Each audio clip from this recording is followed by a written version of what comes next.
Bonjour, Jonathan Perruca, développeur back-end chez Malte depuis janvier 2019. Chez Malte, on utilise côté back-end du Java ou du Kotlin, notamment sur la stack Spring.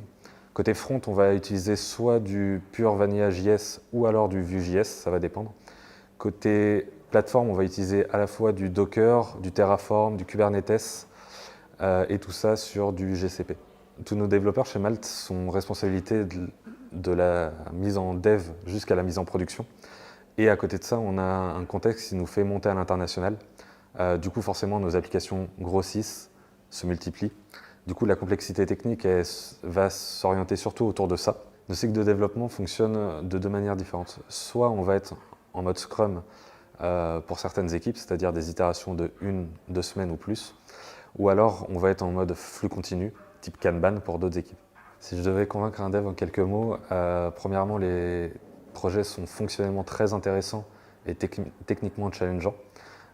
Pour ça, on est pas mal aidé justement de la plupart des devs qui ont un excellent niveau technique chez Malte.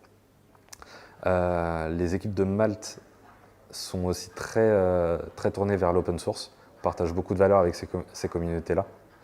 On a d'ailleurs notamment beaucoup de personnes dans les équipes techniques de Malte qui contribuent, que ce soit des projets open source, que ce soit des conférences type Ncraft, MixIT et autres, ou des conférences dans certaines écoles.